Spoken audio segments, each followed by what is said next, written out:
Everyone, this is Colin once again. I'm coming on here to do a video. I just finished Dr. James White. He's the director of Alpha Omega Ministries. He is known as Dr. Oakley here on YouTube.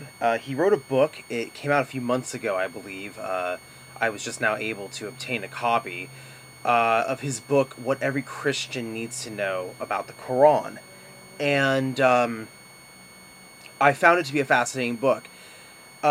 In this video, I will be discussing sort of a summary of my thoughts regarding certain individuals who are taking a critical look at the orthodox, organized position of Islam. And I want to have a warning disclaimer at the beginning, because I might find some of the works by these individuals to be of interest and of note. I don't want to give the impression that I agree with them 100%. There are many things about each of these individuals, which I may or may not point out in this video, that would make me stand apart from these individuals 100%. Having said that, I also want to say, before continuing with the main topic of this video, that another bug is going around YouTube that is affecting previously uploaded videos, and one of the videos that it's affected that I know of is my video where I responded to Ummah Channel, the British Muslims of Ummah Channel, when they were critiquing Tom Holland's documentary, Islam: The Untold Story. Basically, when you click on that video, it says that it's 18 minutes, but when you click on it, it goes straight to the end, and only 1 second has occurred. I've seen this in some other users' videos as well. I'm not sure if YouTube's going to try and do anything to correct it, but since my other, much older videos, a few of those were corrupted, the audio was made like white noise, and I'm talking, it's almost like my image is going super fast, like someone's fast forwarding my video. I've uploaded these corrupted videos. I haven't taken them down and re-uploaded them. I published them on my blog, so there'll be a link in the more info section of this video that'll take you straight to that video for your viewing enjoyment. I've also posted on my main channel that as an update, or excuse me, on this channel, on the YouTube channel, an update stating that I've done that. Having said that, let's continue on with the main purpose of this video. So I read James White's book, Dr. White, and what's fascinating is that James White has always been, for me, sort of a paradox. Back when I considered myself a Orthodox Sunni Muslim, being an apologist for Islam, I realized that when I would watch James White's videos, I knew that I didn't agree with him 100% then.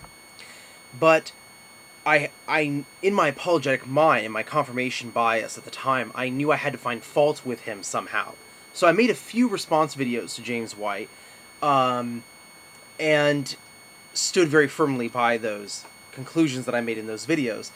However, James White, unlike other Christian apologists on the internet, I found him different. I always categorized him mentally in a different place because he's an academic. He has a PhD. He knows the Greek of the New Testament. He knows the biblical languages. He understands the textual transmission of the text. And so I always, even back then, I would always put James White in a totally different category than, let's say, Venom Fang X or J. Smith. I would even say I would not put James White with J. Smith. To me, they're not of the same caliber. Does that mean that I agree even today, now, fast forwarding to right now, me making this video? Do I suddenly now agree with everything James White says? No. Politically, socially, even religiously, I do not agree with James White.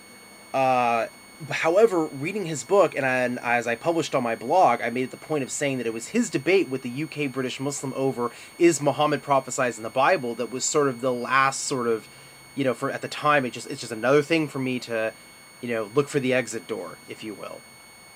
And with regards to the Abrahamic faiths. And this just keeps happening. I recently watched the debate that he had with Adnan Rashid over the textual transmission of the New Testament and the textual transmission of the Quran. They did a back-to-back debate, and I have to say that, in my opinion, James White, if there has to be a winner, James White won that debate.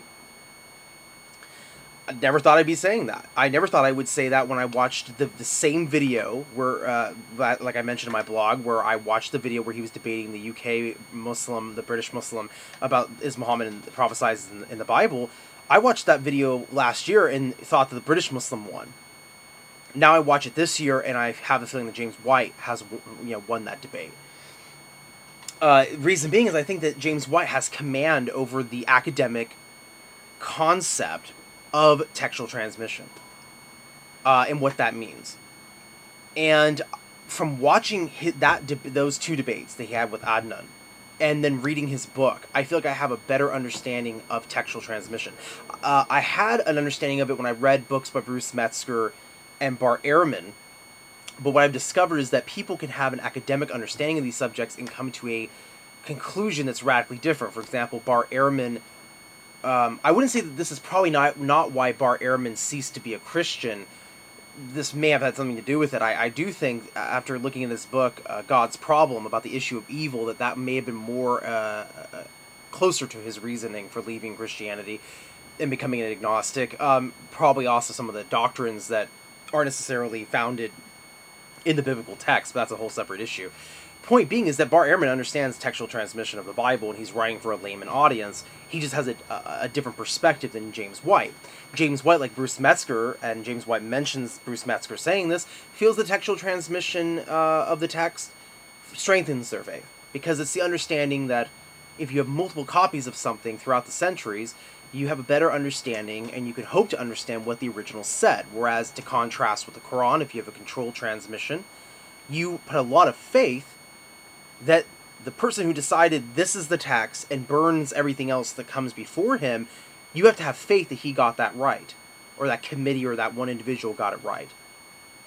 And it's not just with the Quran. I mean, James White mentions that for Homer, we only have 8 copies of Homer or something to that effect. I mean, that's very different than the transmission of the New Testament. And this was something that I feel, and James White pointed it out in the debate, that I don't think Adnan really could understand. I feel like he didn't try to tackle that specific topic. Nor do I feel that, well, I think it's mainly because, it's funny, Adnan accused James White of basically saying that Christians have to embrace the free-flowing transmission, because that's what is evident for their scripture. But funny enough, James White could have turned right around and said the same thing for Muslims, that they have to accept the controlled text, because that's what you have. At least that's what they put their faith in. As James White articulated, we have many other documentation of other textual traditions, like Ibn Masud and Ubay ibn Ka'b, that is surfacing. And as he mentioned, the Corpus Quranicum is a bunch of Western scholars getting together that want to produce the first critical edition of the Quran. So it would be like the critical Bibles we have. We open it up and it has the commentary, and we know why which manuscripts differ. This is something that this organization hopes to produce for the Quran, and I say people should be welcoming this, frankly. Because I do agree with James White in this regard, that if people are going to be criticizing the Bible, look, you have all these manuscripts and things like this, and someone should be able to turn around and say the same thing about the Quran. Having said that, coming to James White's book, the book was fascinating. Again, I'm not a Christian, so he made references to Christian readers, hence the title of his book, that of course I could easily have ignored. However, one thing I will give James White credit for is that he's able to divorce himself from being the Christian apologist / pastor to the academic scholar. So, especially towards the half and the latter part of the book, it felt like I wasn't even reading the same individual. I mean, he really does divorce himself from his biases in this regard, much better than a lot of authors that I've read lately about comparative religion concepts. And he does take to task the verses in the Quran that call out the Christians and the people of the book, or the Jews as well, on their beliefs and what they believe. And he shows that there is a strong counter-argument for the Quran commenting on Christian beliefs about the Trinity, about the doctrine of the Trinity, about the Incarnation, about does the Quran seem to be talking about that Christians believe that the Virgin Mary and Jesus and God the Father, Allah, as the Muslims would say, are the members of the Trinity. And he quotes Muslim scholars and tafsirs that indicate that there were early Muslims who thought that was what the Trinity was. He also takes to task again, he mentioned this in the debate, is Muhammad mentioned in the Bible, and takes those that verse to task, considering there's a hadith where there's a Jewish boy who is dying and his father is holding him, and Muhammad asks the father and son, do you see me described in the Torah? And the father goes, no, and the son says, why, yes, actually I know that it's you, it's in the Torah. What he does with that is he springboards from is Muhammad prophesied in the Bible, which he says is in the negative, springboards to the topic of, does the Quran actually say that the Bible has been corrupted, or that the Torah and the Injil have been corrupted? And he argues that if this boy was reading the Torah, we know what the Torah looked like in the 7th century, and so if at that point the Quran commands the Jews and the Christians of the time to look at their scriptures, this should mean that the audience who would hear this is looking at a non-corrupted text.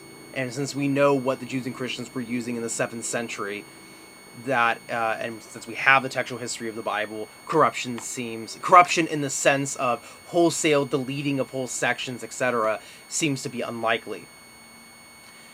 He then goes on to the Quranic parallels. He talks about some of the issues of some of the stories in the Quran have parallels to other documents. This is something that people have been debating for a long time, and I don't really know where I stand on this particular topic, but James White seems to think that the Quran is cribbing from other sources. He doesn't go through everything, but he definitely mentions early Gnostic scriptures and Jewish apocrypha that dates before the formation of the Quran. He then goes on to the formation of the Quran, the textual transmission, which he mentions in the debate, and I will put in the more info section links to both debates, the New Testament debate and the Quran textual transmission debate that he had with Adnan Rashid, so you can see what I'm talking about. If you haven't seen those debates, I encourage you to watch them as soon as you can. They're both about an hour and a half long, so you might want to watch one and then take a break and watch the other one. Note their consistency, note the way they argue the topic, but he concludes that the Quran did not have this straightforward transmission that Muslims claim the Quran has experienced. That we can say for certain that when you pick up a copy of the Quran, that is the Quran that was spoken by the Prophet in the 7th century. He makes very, very compelling argumentation.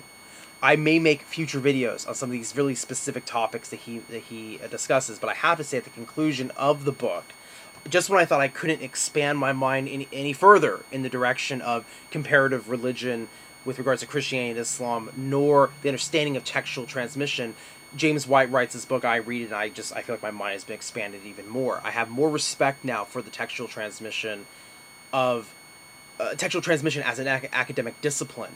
And now I understand why, what it actually means when one says, has something been corrupted? And that James White is honest enough to say that no document has come to us in a perfect fashion. It's unheard of. It doesn't exist.